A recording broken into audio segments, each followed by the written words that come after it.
Municipal council ఎన్నికల్లో 9వ ward అభ్యర్థి శ్రీమతి భాగ్యలక్ష్మి తన ప్రత్యర్థి కోట వీరయ్యపై 840 ఓట్ల మెజారిటీతో విజయం సాధించారు. మనం గెలిచాం. మీరు ఎవరిపోయారు? వెళ్ళిపోండి. మీకు ఇక్కడ ఏం పని? వెళ్ళిపోండి. భాగ్యలక్ష్మి గారికి ఇచ్చే, నాకు చాక్లెట్లు, నాకు బిస్కెట్లు. భాగ్యలక్ష్మి గారికి ఇచ్చే, రవెన్న ఇప్పుడే చాక్లెట్లు. భాగ్యలక్ష్మి గారికి ఇచ్చే.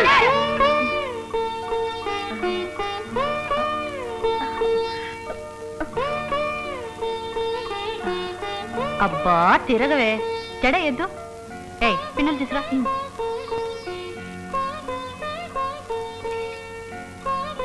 అబ్బాబ్బాబ్బా, ఇటు తిరుగు. కోపం వద్దమ్మా నా చిట్టి తల్లి, నవ్వు. అబ్బా కాసేపు సరిగా కూర్చోమంటే కూర్చోదు. మాస్టర్ గారు. ఏంటి అల్లుడు గారు? అక్క మీతో ఏదో మాట్లాడాలట, ఒకసారి వస్తారా? మళ్ళీ రండి అన్నయ్య గారు, కూర్చోండి. ఏదో మాట్లాడాలన్నారట.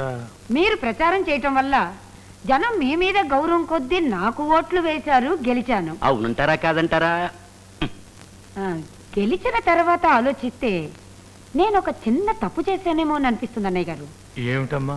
రేపు నా తమ్ముడికి ఇల్లో పొలమో కొనిపెట్టాను అనుకోండి, కౌన్సిలర్ అమ్మ ప్రజల సొమ్మంతా కాజేసి తనకు కొనిపెట్టిందని నా మీద అభాండాలు వేస్తారు.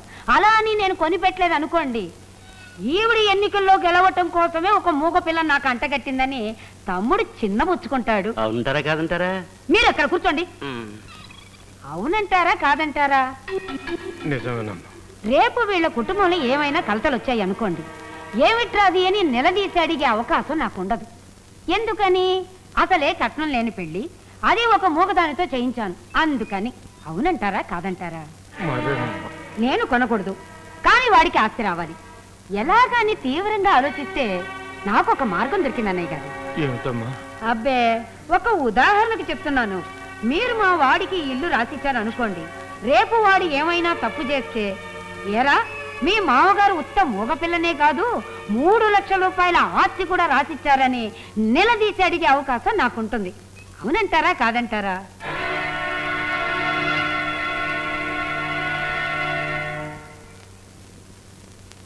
మీటింగుల్లో అర్థం పర్థం లేకుండా మాట్లాడేదానివి ఇప్పుడు మాత్రం అచ్చం రాజకీయవేత్తలాగా పాయింట్ మీద పాయింట్ వేసి గుద్దేస్తున్నావు. అబ్బా ఎంత ఎదిగిపోయావే. వెళ్ళిపోతావు గల్లీ నుంచి ఢిల్లీకి వెళ్ళిపోతావు. ఇక ఆపుతారా? అమ్మా వాళ్ళు అన్నీ విన్నాను నాన్న, ఇంకా ఎందుకు ఆలోచిస్తున్నారు? దుర్గ సుఖంగా ఉండాలనేగా మనం కోరుకునేదే. నాన్న, నా గురించి బెంగ పెట్టుకోకు. నన్ను చదివించారు, నా కాళ్ళ మీద నేను నిలబడగలను. ఇంటి దస్తావేజులు వాళ్ళకి ఇచ్చే నాన్న.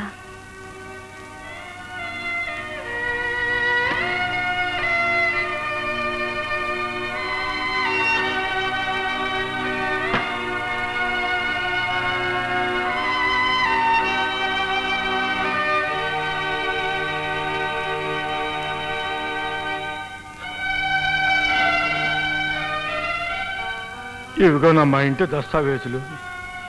రేపు మీరు ఎక్కడ ఎన్ని సంతకాలు పెట్టమన్నా పెడతాను, కానీ వాళ్ళ శోభనం జరగనివ్వండి అమ్మా. నా బిడ్డ కన్నీళ్ళు నేను చూడలేను. అబ్బే, నేను ఊరికే మాట వరుసగా అన్నాను అన్నయ్య గారు. మీరు ఖచ్చితంగా ఇవ్వాలని నేనేమన్నా షరతు పెట్టానా? మీరెప్పుడు ఇంతే, అతి మర్యాదలు. ఇదే నాకు మాస్టర్ గారిలో నచ్చిన పాయింట్. అన్నట్టు మర్చిపోయాను తమ్ముడు, దుర్గ నీకోసం వెయిట్ చేస్తుంటుంది. వెళ్ళు. అదేమిటి అన్నయ్య గారు అలా నిలబడ్డారు? వెళ్ళి అన్ని ఏర్పాట్లు చేసుకోండి, వెళ్ళండి. ఎలా ఉంది? అబ్బా 5 నిమిషాలు మాట్లాడి ఇల్లు మింగేశావు. 10 నిమిషాలు మాట్లాడే ఛాన్స్ వస్తే దేశాన్నే మింగేస్తావు. మీరు కాస్త నోరు మొయ్యండి. మూసాను.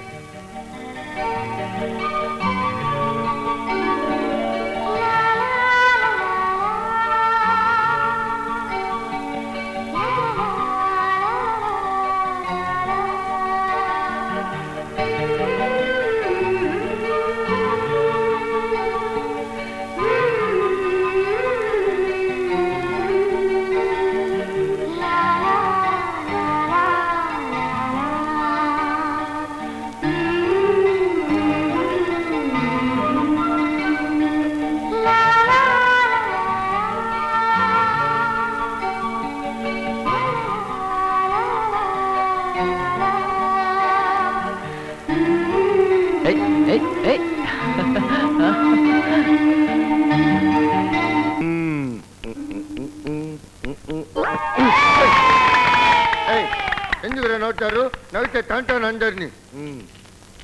మళ్ళీ ఆడతాను.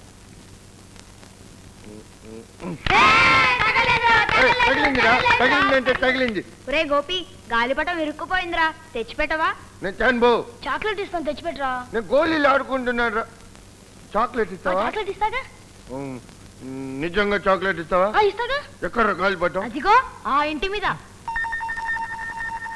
అది మామయ్య ఇల్లు, ఆయన కొట్టారు. వద్దు వద్దు. ఎలాగో తీసుకురారా, చాక్లెట్ ఇస్తా అన్నాగా. పో, నిజంగా ఇస్తాగా. ఇస్తా. చాక్లెట్, నాకు చాక్లెట్. హలో కన్నే. అలాగే అలాగే, నువ్వు ఎక్కు.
ఏంట్రా జరిగింది సాగ పెట్టుకుని నీకు వాడికి పెళ్లి జరిపించదురా. పెళ్ళా? ఎలా? తిన్నగా వాణి దగ్గరకు వెళ్ళిపో. వాణి, నేను గాలిపటం కోసం మీ ఇంటి మీదకి ఎక్కాను. అప్పుడే నువ్వు బట్టలు వేసుకుంటున్నావు. నేను నిన్ను బట్టలు లేకుండా చూసేశాను. ఎలాగా నేను నిన్ను బట్టలు లేకుండా చూసేశాను కాబట్టి నేనే నేను పెళ్లి చేసుకుంటానని చెప్పేసేయి. అలా అబద్ధం చెప్తే వాణి ఒప్పుకుంటుందో, చెప్పు తీసుకొస్తుందో? ఏ ఎర్రోడా, బట్టలు లేకుండా ఒక అమ్మాయిని ఎవరు చూశారని బయట తెలిస్తే ఆ పిల్లలు ఇంకెవరు పెళ్లి చేసుకోరు తెలుసా? అలా వాణితో అబద్ధం చెప్తే తప్పు కాదు. రే, వాణికి నీకు పెళ్లి జరగాలా వద్దా? జరగాలి. మరి నీలాంటి సమాజ్కి అలాంటి పిల్ల దొరకాలంటే ఇంతకంటే మంచి ఛాన్స్ లేదురా. పదరా పద. నాకు భయంగా ఉందిరా. భయపడితే పెళ్లి అవుతుందిరా పిచ్చడా. ఇదిగో మా కోపం వచ్చేస్తుంది, వెళ్ళిపోతున్నాం. చెప్పేస్తాను. బావా, నువ్వు నిజంగానే అలా చూసావా? అవును అని అనుకోకుండా అలా జరిగిపోయింది. నువ్వు ఇంకెవరినైనా పెళ్లి చేసుకున్నావు అనుకో, విషయం తెలిసిన తర్వాత ఎంత బాధపడతావు. అందుకే ఇప్పుడే నీకు చెప్పేస్తున్నాను. చూడు, ఇంకెవ్వరూ నేను పెళ్లి చేసుకోరు కాబట్టి నేనే నేను చేసుకుంటాను. ఏంటి? నిజంగానా బావా? నిజంగా. ఎంత మంచివాడివో బావా.